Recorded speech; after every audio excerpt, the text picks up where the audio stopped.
Look at you. Even pregnant, you are still useless. He spat those words as his hand cracked across her face, the sound cutting through the room like a whip.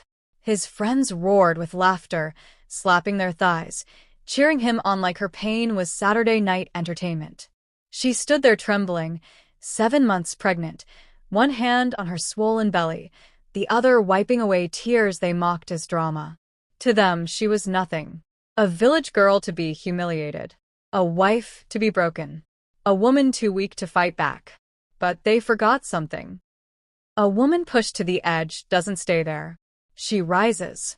And the revenge she served wasn't screaming, wasn't begging, wasn't violence. It was quiet, calculated, devastating. The day he saw what she had done, the day he realized who she truly was, the same man who slapped her in front of his friends fell to his knees and cried like a child. What she did next changed everything. And today, it is being retold by me. Hello, family. Welcome back. Before we begin, I have a small but heartfelt request. Please subscribe. Your support is what keeps these stories alive. Every time you click that button, you're helping us share voices that would otherwise be forgotten, stories that deserve to be heard. And in the comments, tell us where you're watching from. Because together, we are not just telling stories, we are keeping hope alive. Chioma pressed her hand against her swollen belly and took a slow breath before lifting the tray again. The living room was too loud, too full of men who treated her home like a sports bar. Friday nights in their Lecky Phase 2 duplex always felt like this. Femi's laughter booming over the television. His friends Deli, Segan, and Ibuka sprawled across the furniture like they paid the rent, beer bottles sweating onto the glass table, chicken bones scattered across plates, no one bothered to stack. The match commentator's voice rose to a fever pitch as someone scored, and the room erupted. Femi jumped up, his tight white t-shirt stretching across his chest, gold chain catching the light as he slapped Deli's shoulder hard enough to make the man wince. You see? I told you. Pay me my money. Chioma shuffled closer, her back aching, her feet swollen in side slippers that barely fit anymore. 7 months pregnant felt like carrying the weight of the world while everyone around you pretended not to notice. She bent carefully to set the tray down, trying not to disturb the controlled chaos of their celebration. Chioma, you're moving like trailer without brake, Femi barked, turning toward her with that grin he wore when he wanted his friends to laugh. They did. Right on cue. You think because you're pregnant you're now the Queen of England? She forced a smile, the kind that cost her something every time.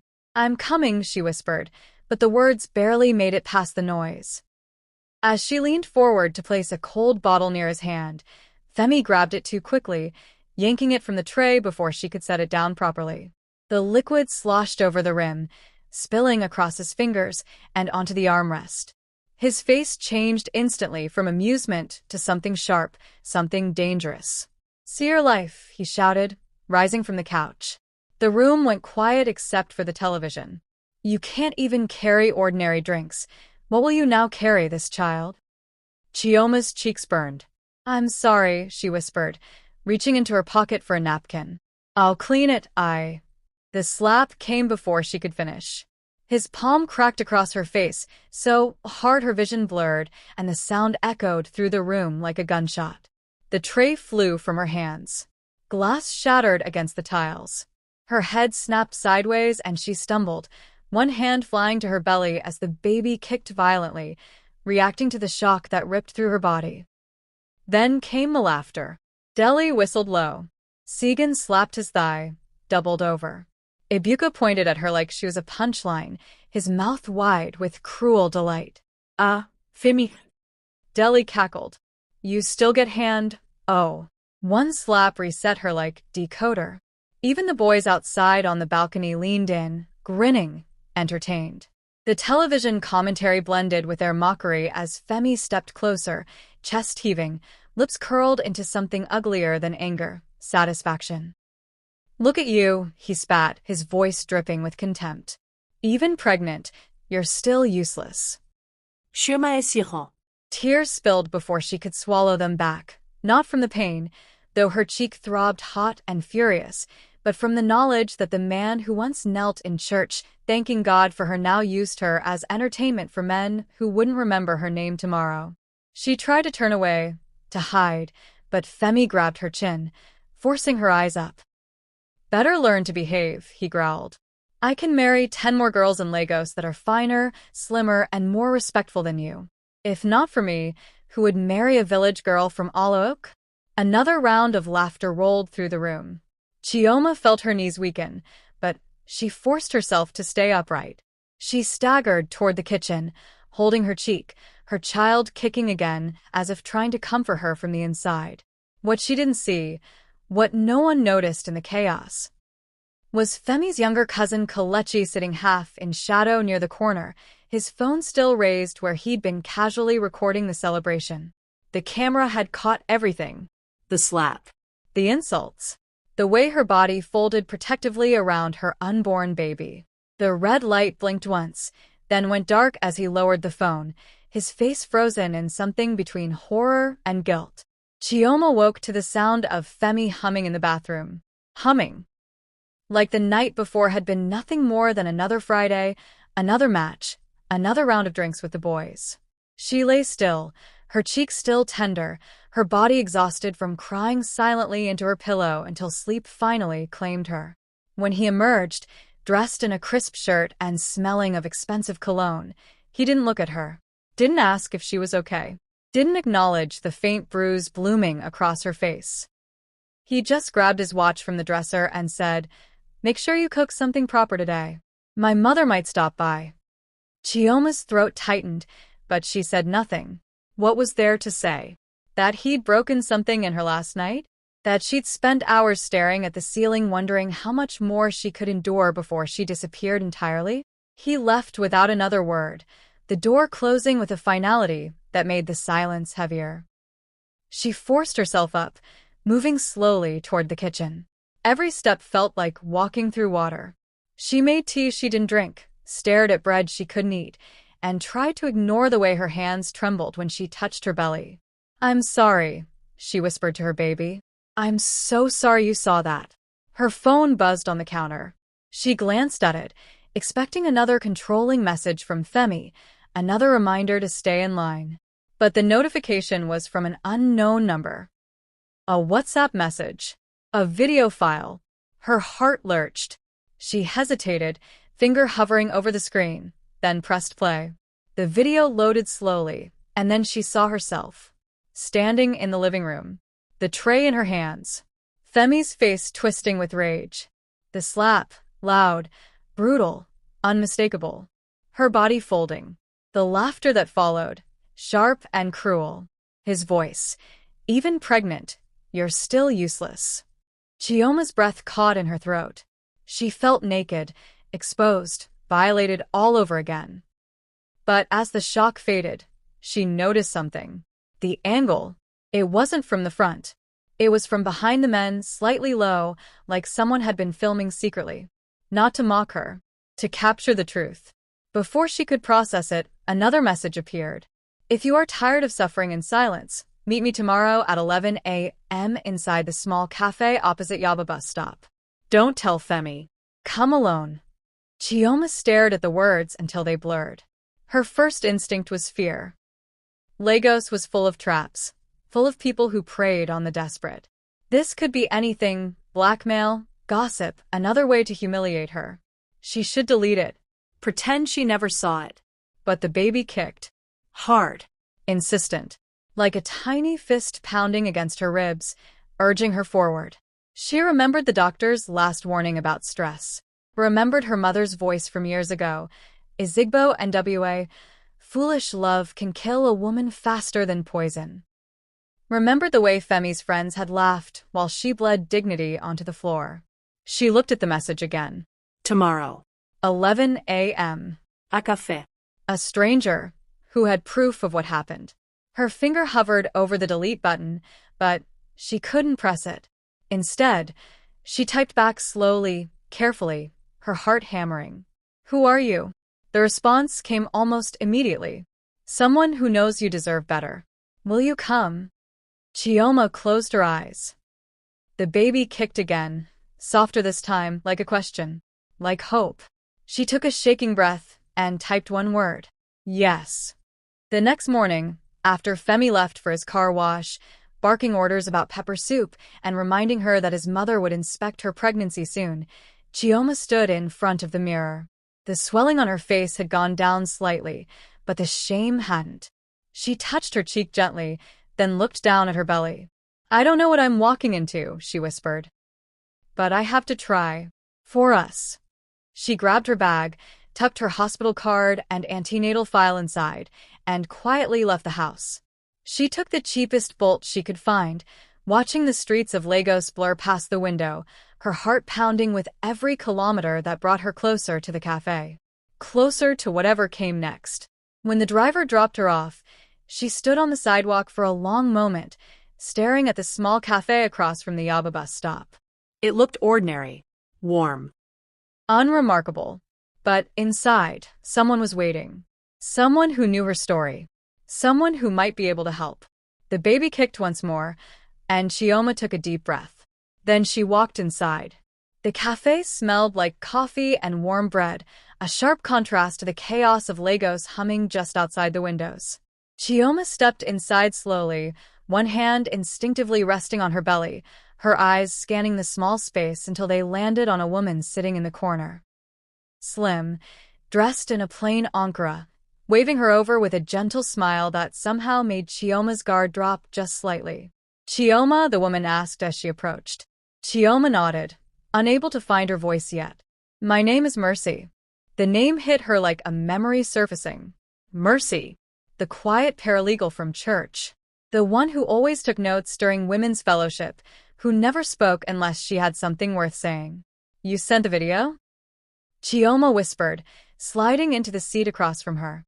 Mercy nodded, her eyes filled with something between anger and compassion. My brother Kalechi recorded it by mistake. He came home shaking, saying, Auntie, if this woman loses that baby, it will be on my conscience. I couldn't let him carry that alone. And I couldn't let you keep suffering in silence. Chioma's throat tightened. Why help me? Because I work with women like you, Mercy said softly. Women who people think have no voice. She reached into her bag and pulled out a folder, sliding it across the table. The logo on the front read, Women of Hope Initiative. Inside were lists of shelters, counselors, phone numbers, and something that looked like a legal template. Chioma stared at it, her hands trembling. I don't understand. What is this? It's a way out, Mercy said. If you want it. Before Chioma could respond, the cafe door opened and a man walked in. Tall, calm, carrying a leather briefcase that looked like it had seen 1,000 courtrooms. He sat down beside Mercy, without ceremony. This is Emmanuel, Mercy said. He's a lawyer, and he's going to help you. Emmanuel didn't waste time with pleasantries. He opened his briefcase and pulled out a notepad. Tell me everything, he said quietly. From the beginning. So Chioma did. She told him about the slap, about Femi's threats, about the voice messages she'd saved without thinking, about Mama Femi's constant accusations that she was unfit, unstable, unworthy. Her voice cracked more than once, but Emmanuel didn't interrupt. He just wrote, his pen moving steadily across the page. When she finished, he leaned back and looked at her with an expression that was neither pity nor judgment. Just focus. The video counts as proof of assault, he said. The voice messages you saved? Those are admissible. And if what you're telling me about the house is true, that it was built partly with your inheritance, we have a financial fraud case. Chioma blinked. My inheritance? Emmanuel's eyes sharpened. You didn't know? She shook her head slowly. Femi said we combined our money. He said it was for our future. Did you sign anything? I don't remember. He always handled the paperwork. Emmanuel exchanged a look with Mercy. We need to see those documents. If he forged your signature or misused your inheritance without consent, that's a crime. A serious one. Chioma felt the world tilt slightly. All this time, she thought she had nothing. No money, no power, no way out. But maybe she'd had something all along. She just didn't know it. "What do I do?" she whispered. Emmanuel leaned forward. "You don't shout. You don't threaten. You don't warn him. You just build your case quietly, brick by brick. Open a separate bank account he doesn't know about. Move your antenatal care to a hospital he can't access. Authorize us to store digital copies of every piece of evidence." He tapped the still image of Femi's hand frozen mid-slap on his tablet. "When your case is complete, you step aside and let the consequences fall." Mercy reached across the table and touched Chioma's hand. "You don't have to do this alone anymore." For the first time in months, Chioma felt something she thought she'd lost forever. Oxygen. Space to breathe. The faint, fragile possibility that she might survive this.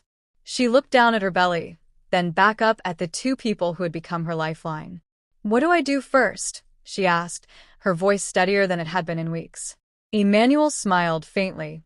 "First, you go home and act like nothing happened. And then you start collecting evidence." Chioma returned home that afternoon and slipped back into the role she'd perfected over the years. The obedient wife. The one who cooked without complaint, cleaned without being asked, apologized for things that weren't her fault. Femi barely looked up when she walked in, just grunted something about being hungry and went back to scrolling through his phone. She made him pepper soup. Extra hot the way he liked it. Served it with a cold beer and a smile that cost her everything. He ate without thanking her, and she said nothing. Just cleared the dishes and retreated to the kitchen, where she pulled out her phone and forwarded the bank alert that had come through an hour earlier. Another withdrawal. Another chunk of money disappearing from the account that was supposed to be theirs. She typed Emmanuel's number carefully and hit send. No message. Just the screenshot. He'd know what to do with it. Over the next few weeks, Chioma became a ghost in her own home. Present, but invisible. Femi's anger seemed satisfied by her silence, and he grew more comfortable, more careless. He left his office door unlocked. Left papers scattered on his desk. Left his phone face up on the kitchen counter while he showered. She moved through the house like a spy, heart pounding every time she opened a drawer or lifted a document. One afternoon, while he was at the car wash, she found a folder in his desk. Contracts, bank statements, loan agreements. And there, buried in the fine print, her signature. Except it wasn't her signature. The loops were wrong. The slant was off. Someone had tried to copy her handwriting, but they'd failed. She took photos with trembling hands, forwarding each one to Emmanuel before sliding the folder back exactly where she'd found it. When Mama Femi visited the following week, she came with her usual arsenal of insults wrapped in concern. "Chioma, you're looking tired. Are you eating properly? You know, when I was pregnant with Femi, I never looked this weak." The older woman circled her like a vulture, inspecting, judging, finding fault in everything. That night, after another argument about how Chioma provoked her son by existing, Femi shoved her against the wall. Not hard enough to knock her down, but hard enough to leave a bruise blooming across her shoulder. Chioma didn't cry this time. She just waited until he left, then stood in front of the bathroom mirror and took a photo. Sent it to Mercy, without a word. The evidence was piling up, piece by damning piece. Then one evening, her phone buzzed with a message from an unknown number. She opened it carefully, her stomach tightening when she saw Kalechi's name at the top. "Ani Chioma, I'm sorry for what happened. I couldn't stay quiet anymore. I'm sending you something else." A file loaded. Screenshots of a WhatsApp conversation between Femi and his friend Ibuka. Chioma's hands shook as she read. "Femi. Adana is asking when I'm moving her into the flat. I told her soon. Ibuka.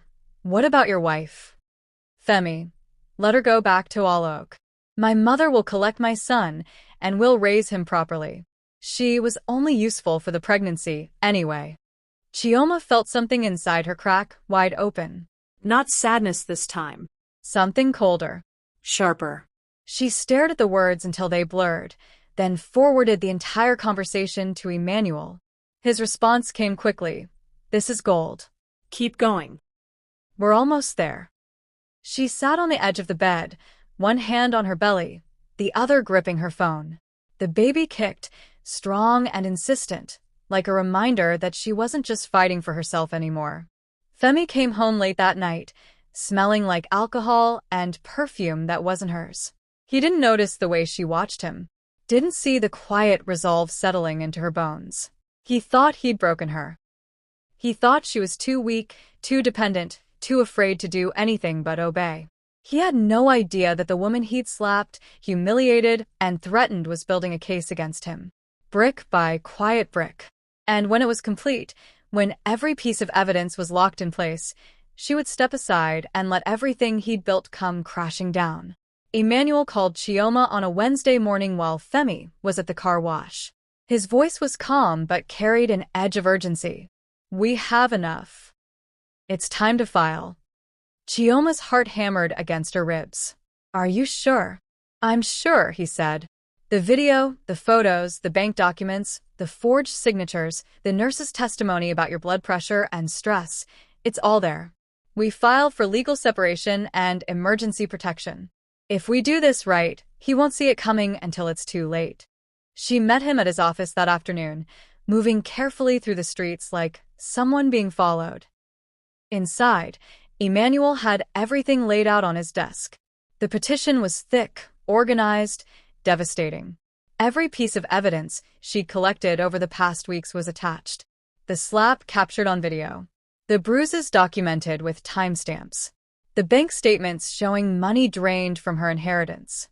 The forged contracts. The WhatsApp messages where Femi bragged about replacing her with Adana and taking their son. "Once we file this," Emmanuel said, "there's no going back. Are you ready?" Chioma looked down at her belly, then back at the papers. "I'm ready." Emmanuel nodded and pulled out a calendar. "The court date will be set for Tuesday, 2 weeks from now." "Does that work?" Chioma thought for a moment, then something clicked. Tuesday. That's the day Femi is planning another guy's night. He's been talking about it all week. Some big celebration for a new investment. Emmanuel's eyebrow lifted. Investment. He says he's expanding the car wash into a full auto center. He's been bragging about the money he secured. Emmanuel leaned back in his chair, fingers steepled. "What bank is handling it?" "I don't know. He never tells me details." "Find out if you can," Emmanuel said quietly. "Anything about that investment, bank names, company names, documents. Anything." Chioma nodded, a new task forming in her mind. That weekend, while Femi was out drinking with Deli, she went through his office again. This time she found a folder marked Auto Center Expansion. Inside were loan documents, investor agreements, and a name she didn't recognize, Davis Capital Group. She photographed everything and sent it to Emmanuel. His response came an hour later, and it made her breath catch. Davis Capital is under investigation for money laundering. If Femi's tied to them, this is bigger than we thought. I have a contact in the financial crimes unit. Let me make a call. Chioma sat on the couch, staring at her phone, trying to process what this meant. Femi wasn't just abusive. He wasn't just a thief. He was tangled in something that could bring him down harder than she ever imagined. 2 days before the court date, Emmanuel called again. "The police want to coordinate with us. They're building their own case against the investment group, and Femi's name is all over it. When we serve him with the separation papers, they want to be there to question him about the fraud." Chioma's hands shook. "So, it all happens the same night?" "Yes," Emmanuel said. "Tuesday night. While he's celebrating with his friends, thinking he's untouchable, we hit him with everything at once." She thought about Femi sitting in that living room, surrounded by the same men who laughed when he slapped her. Thought about the look on his face when the police walked in. When he realized the woman he'd broken had been quietly dismantling his entire world. "He has no idea," she whispered. "That's the point," Emmanuel said. "He won't know until it's too late." Chioma hung up and placed both hands on her belly. The baby kicked, strong and steady, like a drumbeat building towards something inevitable. She wasn't afraid anymore. The fear had burned away, replaced by something colder, something unshakable. Femi thought he'd won. thought he'd crushed her into silence. But silence wasn't surrender. It was strategy. Tuesday was coming. And when it arrived, everything Femi had built on lies, theft, and cruelty would collapse in a single night. Tuesday arrived with the weight of inevitability. Chioma woke before dawn, her heart steady in a way it hadn't been in months. She dressed carefully, a simple, neat dress, nothing that would draw attention. She moved through the house like a shadow, preparing everything exactly the way Femi expected. By the time he woke, breakfast was ready, the living room spotless, and she wore the mask of obedience he'd come to rely on. "Tonight's going to be big," Femi said, adjusting his gold chain in the mirror. "The guys are coming over to celebrate the new deal. Make sure you have drinks ready. And stay out of the way this time. I don't need another scene." "Yes, Femi," she said quietly. He didn't notice the small bag she'd packed and hidden near the kitchen. Didn't notice the way her hands no longer trembled when he spoke. Didn't notice that the woman standing before him had already said goodbye. By evening, the living room looked almost identical to the night everything changed. The same leather couches, the same glass table. Deli, Segan, and Ibuka sprawled across the furniture with bottles of beer sweating in their hands, voices rising over the football match playing on the television. Femi stood in the center of it all, chest puffed, laughing too loud, playing the role he loved most, the man everyone feared or admired or both. Chioma moved between them with a tray of drinks, her face blank, her movements measured. None of them looked at her with anything resembling respect. To them, she was furniture. Background noise. The pregnant wife who knew her place. But this time, she wasn't trembling. This time, she knew exactly what was coming. "Chioma." Femi barked from across the room. "Bring more drinks. And try not to drop anything this time."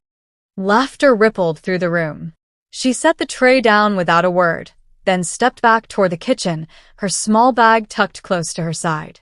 Inside it, copies of every document, every piece of evidence, every weapon she'd spent weeks collecting. Then came the knock. Loud. Authoritative. The kind of knock that cuts through laughter and makes everyone freeze. A beg. Who is disturbing? Deli complained, setting his bottle down. Femi frowned, annoyed at the interruption. "I'm not expecting anyone." The knock came again, harder this time. Femi stood, irritation flashing across his face as he moved toward the door. This better be important. He opened it and everything stopped. Two police officers in plain clothes stood in the doorway, their expressions unreadable. Behind them, two court bailiffs in official vests. The room went silent except for the television commentator droning on about a missed goal. "Femi Okafor?" one of the officers asked. Femi's face shifted from confusion to something sharper. "Yes." "What's this about?" The officer pulled out a document and began reading in a clear, steady voice that filled the room like a verdict. "You are hereby charged with domestic assault, financial fraud, forgery of your wife's signature, and misappropriation of funds from her inheritance." The words hung in the air like smoke. Femi blinked, his mouth opening and closing without sound. "What?" This is a mistake." The second officer pulled out a tablet and pressed play. The video filled the screen, Femi's hand connecting with Chioma's face, the sound of the slap echoing through the living room again, but this time there was no laughter. Only stunned silence. Ibuka's face went pale. Deli looked away. Segan's mouth hung open in disbelief. The officer continued. "We also have evidence of financial crimes linked to Davis Capital Group, currently under investigation for money laundering." Femi's legs seemed to buckle slightly. "No." "No, this is Chioma. What is this? What did you do?" She stood near the kitchen doorway, calm, hands folded over her belly. She didn't flinch when he said her name. Didn't look away when his eyes found hers, wild with panic. One of the bailiffs stepped forward and handed Chioma a document. "Mrs. Okafor, this is your protection order, signed by the court this morning. You are granted temporary control of this residence pending the hearing, as it was built partially with funds from your inheritance." Mama Femi, who had just arrived with a cooler of jollof rice, dropped it on the floor. The container cracked open, rice spilling across the tiles. Chioma, Femi said again, his voice cracking now. You're going to destroy me. You're going to disgrace me in front of everyone. She finally spoke, her voice soft but unshakable. No, Femi. You destroyed yourself the day you raised your hand against me. I just refused to keep covering it. The officer turned the tablet toward the room, and the video played again. Louder this time. Clearer. The sound of Femi's palm cracking across Chioma's face filled every corner of the living room, echoing off the same walls that had absorbed her humiliation weeks before. The camera captured everything. Her stumbling backward, the tray flying from her hands, glass shattering, her body folding protectively around her swollen belly. Then came the laughter on the recording. Deli's whistle. Segan slapping his thigh. Ibuka pointing like she was a meme gone viral. And Femi's voice, dripping with contempt. Look at you. Even pregnant, you're still useless. But this time nobody laughed. Deli shifted uncomfortably in his seat, suddenly fascinated by the floor. Segan's face had gone gray, his eyes darting toward the door like he was calculating an escape route. Ibuka stared at the tablet in horror, seeing himself in the background, cheering like a fool, his face now immortalized in evidence that could ruin him by association. The officer paused the video on the frame where Femi's hand was frozen mid-strike, Chioma's face twisted in shock and pain. This, he said quietly, is assault. Witnessed, recorded, and prosecuted. Mama Femi stood near the doorway, her hands trembling, the ruined jollof rice spreading across the tiles like blood. Her mouth opened and closed, but no sound came out. The woman who had spent months telling Chioma she was unfit, unstable, unworthy, suddenly had nothing to say. The bailiff handed Chioma another document. The court has also granted you temporary control of this residence, Mrs. Okafor, as the investigation revealed that significant portions of the property were financed using funds from your late father's inheritance, which were accessed without your proper consent. Chioma took the paper with steady hands, her eyes never leaving Femi's face. No, Femi whispered, the word barely audible. Then louder, desperate. No, this can't be happening. Chioma, please. We can fix this. We can talk about this. He moved toward her, panic overtaking reason, but the officer stepped between them instantly. Sir, do not approach her. Femi's face contorted with rage and fear. This is my house. My wife. You can't just... Mr. Okafor, the officer said calmly, pulling out handcuffs. You need to come with us for questioning regarding the financial crimes and the domestic assault charges. Chioma. Femi shouted, his voice cracking as the metal closed around his wrists. You're doing this?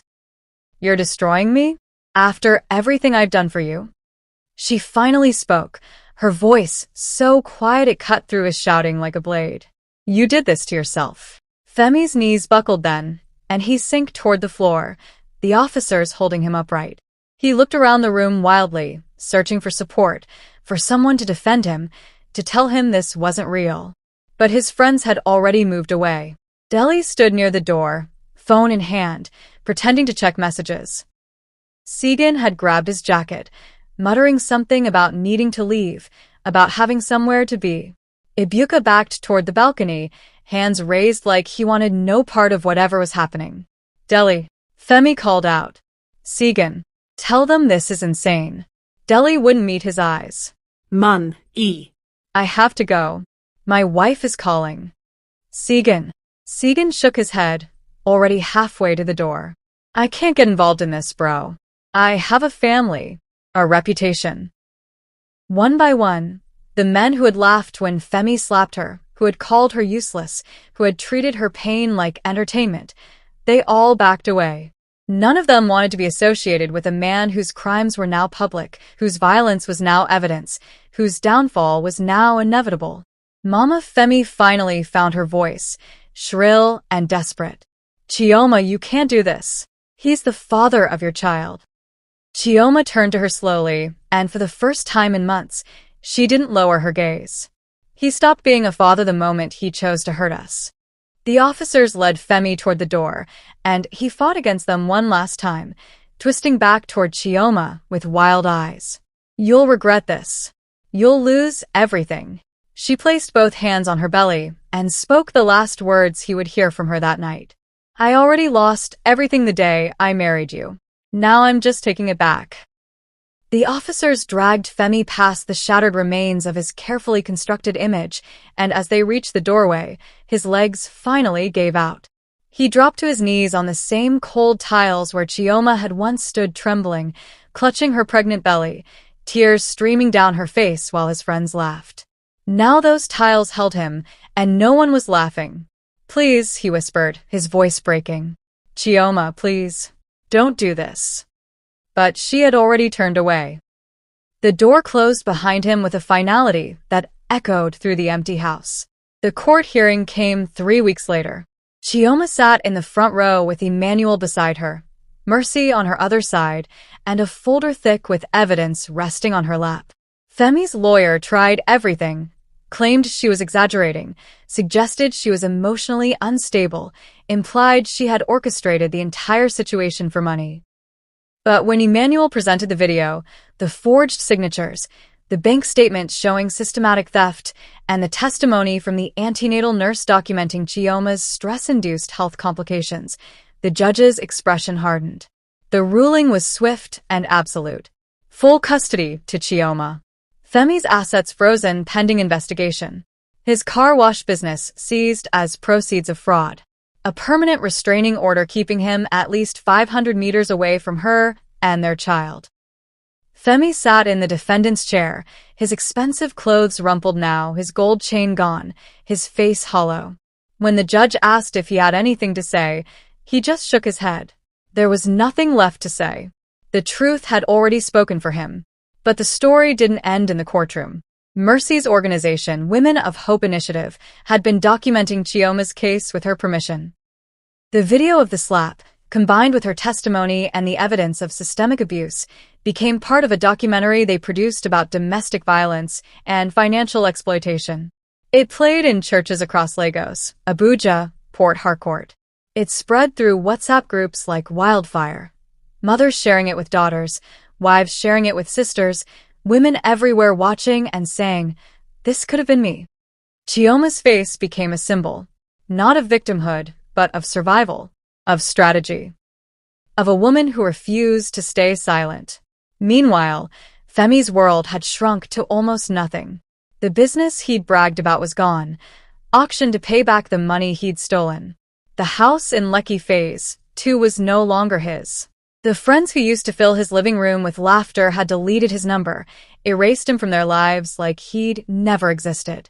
Even Mama Femi stopped calling after the scandal became too public to defend. 6 months after his arrest, someone spotted him working at a small filling station on the outskirts of Lagos. Not managing it, not owning it, just working as a low-paid attendant, pumping petrol into cars that cost more than he'd ever see again, wiping windshields under the hot sun while drivers barely acknowledged his existence. The man who once measured his worth by how much people feared him now stood invisible in a yellow uniform, his hands stained with grease, his pride shattered beyond repair. People who heard the story said Chioma's revenge had destroyed him, that she'd taken everything and left him with nothing. But when asked about it, Chioma would shake her head gently, one hand resting on her growing belly, soon to be her newborn son. It wasn't revenge, she'd say quietly. Revenge is about hurting someone back. What I did was survival with teeth. I stopped protecting his image and started protecting my child. He destroyed himself. I just stopped covering for him. And in the quiet dignity of her words, there was a truth that resonated deeper than any courtroom verdict. Femi hadn't been brought down by her anger or her bitterness. He'd been brought down by the simple, devastating act of a woman finally telling the truth. 2 years later, Chioma stands in a small but bright office in Surulere, sunlight streaming through windows decorated with children's drawings and motivational quotes in English and Igbo. The sign outside reads Hope Refuge Center for pregnant women escaping abuse. Inside, 3 women sit in a circle, bellies round with life, eyes heavy with fear that Chioma recognizes immediately because she once wore it herself. My husband says I'm overreacting, one woman whispers, touching a fading bruise on her arm. He says, all men get angry sometimes.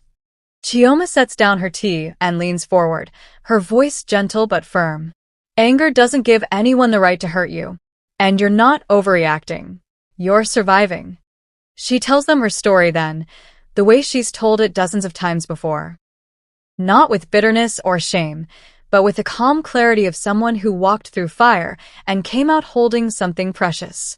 She tells them about the slap, about the laughter, about the months she spent believing she deserved it. And then she tells them about mercy, about Emmanuel, about the quiet revolution of gathering evidence and building a case brick by brick. I didn't scream, she says. I didn't fight back with my hands. I fought back with the truth. And the truth was stronger than anything he ever threw at me. The women listen with tears in their eyes, nodding, recognizing themselves in her words. One of them asks, but weren't you afraid? Terrified, Chioma admits. Every single day. But I was more afraid of what would happen if I stayed silent. More afraid of my child growing up thinking love looks like violence.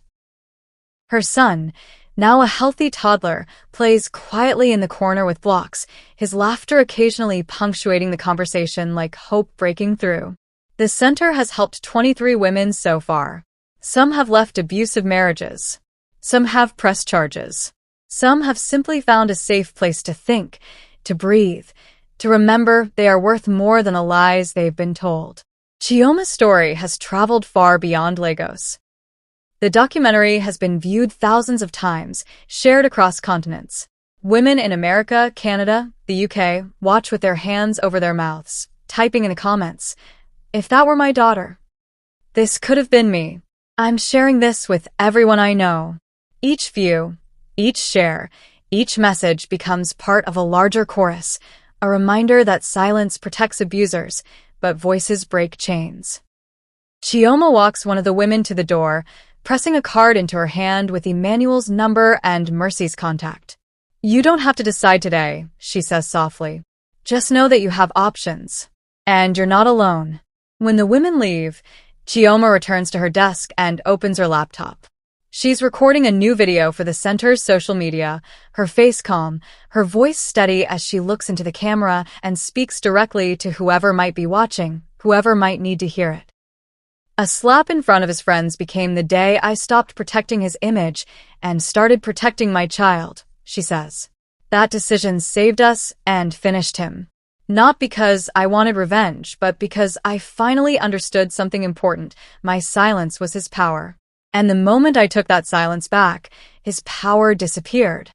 She pauses, letting the words settle, then speaks directly to the camera one last time. "If you're watching this and you see yourself in my story, know this. You are stronger than you think. Your voice matters. Your safety matters. And there are people ready to help you the moment you're ready to reach out." The video ends, and within hours it's been shared hundreds of times. Comments pour in from around the world, each one a testament to the ripple effect of one woman's courage.